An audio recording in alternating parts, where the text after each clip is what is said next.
Good morning on this spring day, the 1st of September 2025. So, I wanted to just talk about your story. Everybody has a story to tell, everybody has a past, a present, and a future they're working towards.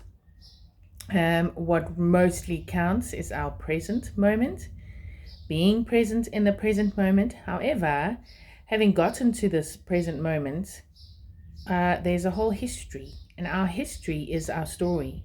You were born into a family, you grew up the way you did, you achieved the conditioning that you did, the lessons that you learned, and you are who you are as a result of where you've come from, the roots that you've grown out of, and stepping into a new world of your own now, hopefully establishing your own roots, setting your own foundations. But you came from somewhere, and that doesn't get to be discounted. You don't get to let go of where you've come from. However, as much as we're building new foundations, you still need a foundation to work on. And you could have a solid foundation of your past, from your past, but they're your stories. And it's a story that you get to tell and you get to share, and you get to share how you learned what you know. Okay? Some people have good histories and good stories to hold on to and share. Some don't have good stories, but that doesn't mean it's bad. They don't always feel good, and in comparison to another person's story and how other people tell their stories, sometimes it feels like it can be embarrassing. Sometimes you feel like you've been made a fool of. Sometimes you feel like you've been lied to. Having learned a whole lot of things that I did learn, I felt like I'd been lied to. I was let down quite a lot, not understanding. It was never explained to me why people left my life, why people had to move on and stop loving you. It really felt like they stopped loving you. You don't speak to them anymore. They don't phone and wish you happy birthday. You don't phone them back, and everybody huffs and puffs and moves off. Well, I certainly felt like maybe I did. I don't know if they did. They might have just walked on, not thinking back or even thinking about me ever again. And it hurts. It really, really hurts that that's what happens in life, but it happens. And I don't think it's to say that they do stop loving you or they have forgotten about you. They've just moved on because there's new energies or new things taking their focus. They're moving forward in their own lives. And maybe I got stuck and stayed behind and, had issues with how all of this happened. It just was not explained to me. So where I'm coming with foundational development is that if you've ever gotten into those situations and you've felt hurt or you've felt let down or you've felt forgotten or abandoned, there's normally a reason around why it happened. If you haven't gotten to the point of understanding that and you're still stuck in the hurt of all of it, you need to think back on the story. How did it play out? If you can bring yourself to do it on your own, sit with your stories and sit with your history and sit with how people have moved forward and moved on. Why did they move on? Who came into their lives to take their attention?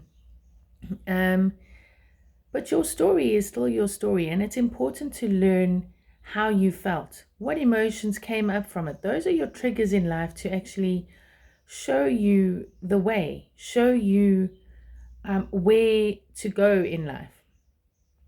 Not many people understand that what has happened to you in your life is the path that has been put in front of you for you to go, okay, what am I going to do with all this information? What am I going to do with the hurt? What am I going to do with the pain? Am I just going to give up and say, everyone's left me now, I'm left all alone, there's nothing left? Or am I going to look up higher and see the bigger picture? When you're left on your own and you're wandering around the house or you go and sit in a garden, have you ever looked up into the sky and see how wide and how far the sky reaches? There is so much more out there in the world than the moment you're sitting in, the isolation that you've put yourself in. We all need to be in isolation many, many times, I think, to get to a point of learning that there is so much more. What are other people doing out there? What have they done to step forward when you've gotten stuck? And how do you continue your story? How do you take the story that was You can create an ellipsis. There's always an ellipsis. When I type texts and things like that, I've always got a dot, dot, dot after my message, because there's always more to come. There's always more to the story. You need to create more of your own story. You, the one that gets to take the steps with your own feet on the ground and move forward.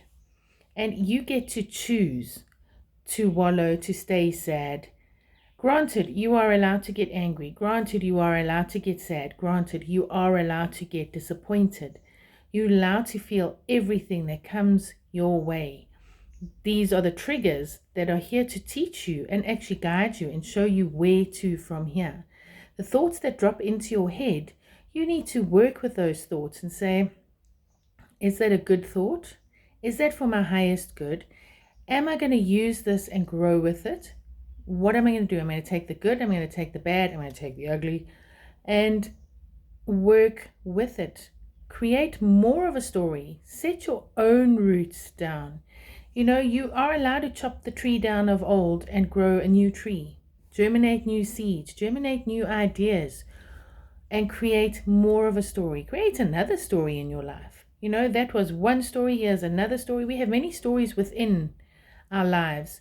You go to school and you meet your friends, or you go to a soccer game or a hockey game or the swimming gala. Every little story that you tell and every little situation that actually comes into your life is building you up and creating more story, more chapters, more pages, more paragraphs. And it doesn't have to be as big as a huge big novel, but actually, if we all had to write our own stories, we could have several novels, a series of, in my life, certainly a series of The Life of Tracy, if I was brave enough to write them. Right now, talking to you people is a little bit easier than writing my history of stories, but I have a lot of lessons to actually share in how I've gotten to the point that I have gotten, where I can share what I share in my videos with you. So definitely share your stories with me. Share stories that we can discuss. What have you learned from those stories? Are they happy, sad, angry? People can learn from each and every story that we've all written in life. So, or lived. We haven't written them, but they are stories nonetheless. Share your stories. I'd love to hear what you have to share at livesmartfd@gmail.com. Maybe one day we could have a book of short stories, in people's lives that other people can share. I mean, there are stories and stories out there of short stories in people's lives. We can add our own with Live Smart Foundational Development. It would be wonderful to share how people have grown, how we are growing, how we're going to take what was and make it what is to come, and change our world with our forward thinking, forward movement, forward growth. In person, in groups, online, person to person, group to group, community to community. Let's see where forward thinking and forward movement can grow. How are we going to change our stories, create new stories, become the stories we've dreamed of in the future to come?